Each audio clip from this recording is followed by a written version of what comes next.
Coming up on Mountain News this morning, COVID-19 antibody testing is now available in eastern Kentucky. We'll show you how it works and what results mean for our region. And we hear from Governor Beshear, who addressed a controversial effigy of himself that was hung from a tree outside the governor's mansion on Sunday. Plus, Senate Majority Leader Mitch McConnell is back in Kentucky to discuss some of the ways Washington is helping those impacted by the COVID-19 pandemic. Dedicated to eastern and southern Kentucky, this is WYMT Mountain News This Morning.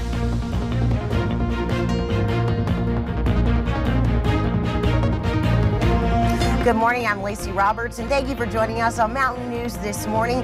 Today is Wednesday, May 27th, or like we like to call it, Hump Day, and it's a day that we're going to get over because those humid temperatures are coming back. Not to say that I don't like that warm weather. Let's bring in Brandon Robinson, but of course that humidity always kind of gets you a little sticky.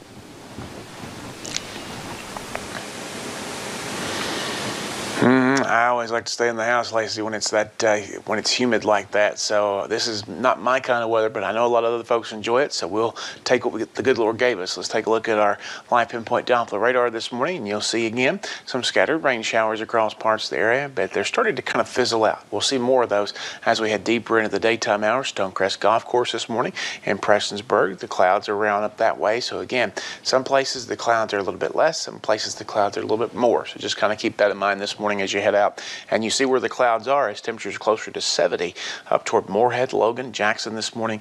And then you see they're a little bit cooler down toward the Kentucky and Tennessee border there. 64 Somerset, 64 Middlesboro, and 63 in Wise this morning. 80 today. Scattered chances for rain. About 40% chance on that. And the mainly cloudy skies will be with us through most of the day. Lacey. Thank you, Brandon. In the past 3 days, more than 300 Kentuckians tested positive for COVID-19. That pushes Kentucky's total to just under 9,000 confirmed cases. Governor Beshear announced 3 more deaths last night. At least 394 Kentuckians have died from the virus.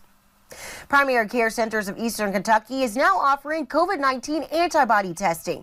The antibody test is a simple finger prick that gives you results in just 5 minutes. The results will show you if you have an acute infection or a past infection. Primary Care also sends the test to other labs to double check the results. Many people wonder if they have had the coronavirus earlier in the year. Primary Care says they had people show symptoms in January and February, but they are waiting on confirmation from a lab to see how far back the results will show. A nurse practitioner says the test helped with the reopening of our communities. Benefits of the antibody test is one, for individuals to know if they have developed antibodies. If there's been a lot of people in our community who have antibodies already, then it makes it a little bit safer to open up and makes the risk less. Primary Care offers antibody testing 7 days a week at the Hazard location. The test is $135 and is covered by insurance. If you do not have insurance, Primary Care can assist you in signing up for temporary insurance. For more information, you can call Primary Care at 606-439-1300. And Phase 4 of healthcare reopening takes effect today. That includes non-emergent, non-urgent inpatient surgery. All patients will have to undergo a COVID-19 test before surgery. As with past phases, each facility will also have to maintain a 14-day supply of PPE and at least 30% of bed capacity, as well as in the ICU. And Kentucky's legal system has been mostly on hold since March because of the pandemic, but in-person court hearings will start back next Monday. Judges are currently working on rules for each county. Laurel and Knox County's Commonwealth's attorney Jackie Steele says the biggest challenge will be picking a jury when the time comes for trials to resume. We don't have any courtrooms in the Commonwealth that are big enough to hold 80 to 100 people just to start jury selection. So we suspect jury selection is going to be in stages. Judges will make rules for their individual courtrooms based on direction from the Kentucky Supreme Court. Anyone who comes to court should expect to have to wear a mask. And strong reaction to what happened on the Capitol grounds in Frankfort this past weekend continues. Governor Andy Beshear addressed the protesters who hung an effigy of him from a tree. He called the group a mob, saying it was just to instill fear. And he's also calling on some elected officials to take responsibility. Shelby Smithson explains. Mixed messages from Frankfort this weekend as protesters condemn the governor's decisions and counter-protesters praise them. But the message from Governor Andy Beshear Tuesday was crystal clear. So let's start by calling it what it was and what it is. Actions aimed at creating fear and terror. Those words in response to what the governor called a right-wing militia group that hanged an effigy of the governor from a tree on the grounds of the state capitol, with a phrase that's been linked to the assassination of President Abraham Lincoln. At that same protest, people walked right up to the governor's mansion windows, chanting for Beshear to come outside. And there, just a window pane away from where my kids play, the mob chanted and heckle. Thankfully, my kids weren't there that day. But I want to remind you, they are 9 and 10 years old. Not all of the messages were ones of hate. On the following day, someone used chalk to try to change the narrative that was set at the Capitol on Sunday. And in a more permanent method, state lawmakers and elected officials from both parties used Twitter to criticize the act, calling it hateful and vile. But Governor Beshear says it's some of those same leaders who were encouraging protesters just weeks earlier. You cannot fan the flames and then condemn the fire. Those at the previous rally, those elected officials that embraced these individuals and that stood in front of people dressed in tactical gear and the rest and threw as much red meat as possible at them, they have to claim responsibility because they absolutely know what could have happened. While this weekend it was division on full display, Governor Beshear still believes throughout this pandemic there have been far more examples of Kentucky's unity. In Frankfort, Shelby Smithson, WYMT Mountain News. Now, the governor did say that they are going over security protocols at the governor's mansion, and they may be enforcing new security measures after the weekend's protest. Senate Majority Leader Mitch McConnell is back in Kentucky to discuss some of the ways Washington is helping those impacted by the COVID-19 pandemic. He spoke yesterday at UK Hospital, and he was there to talk about the impact of the CARES Act and to thank healthcare workers for their response to the pandemic. McConnell said he was glad to see Kentucky begin to reopen, although he's urged precautions such as masks and social distancing. We can't keep propping up the economy forever. We do need to begin to re-engage, to develop our activity again.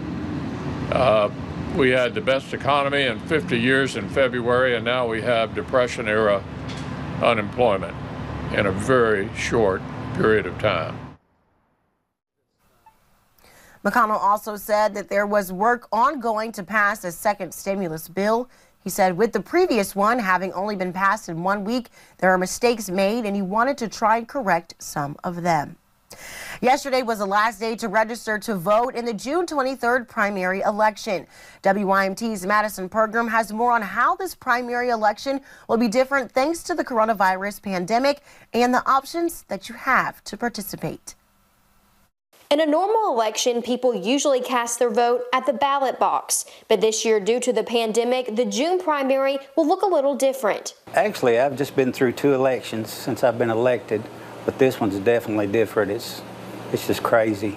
Due to safety guidelines, the focus turned to absentee voting. One of the ways to request an absentee ballot is online. And a lot of people's going online. We checked this morning, and as of 10 o'clock this morning, we had 600 people already request absentees. With an increased number of absentee ballots, the clerk's office continues to fill the requests. We have to process it and send everything back to them, and it's just taking a slow process now because we're kind of short on employees. They're giving us so much money to hire 4 people, So that's going to help with the process of getting everything done. And if mailing in a ballot is not for you, there is another option. June 8th through June 22nd, and you can come in here and vote, but you have to make an appointment.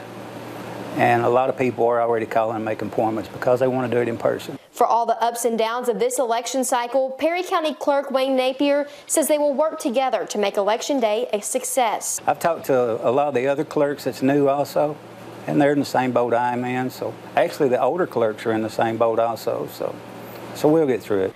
Ensuring everyone is able to cast a ballot. In Perry County, Madison Pergram, WYMT Mountain News. And if you do not want to request an absentee ballot online, you can call the clerk's office to request one. Napier says that on Election Day, there will only be one precinct open for in-person voting at Perry Central High School, and that'll be from 6 a.m. until 6 p.m.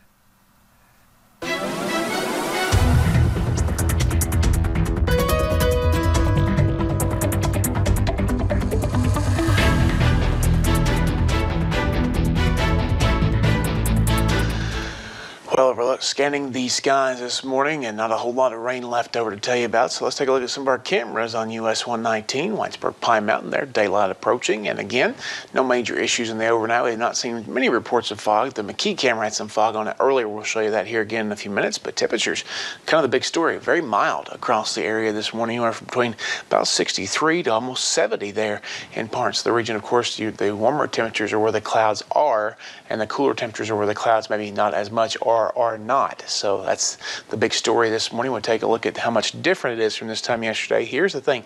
Everybody at least 1 degree warmer across the region this morning than they were 24 hours ago. So again, it's just going to be back one of those back and forth days. Temperature's still right around 80, but the cloud cover is going to hang tough with us for most of the day, and those rain chances will be around at all times during the day, even going into the nighttime hours a little bit later on. Lacey. Thank you, Brandon. And thank you for joining us on Mountain News this morning. More news is on the way. Coming up, bookings for future stays at short-term rentals like Airbnbs are going back up. We take a look at how travel is changing yet again as the pandemic continues.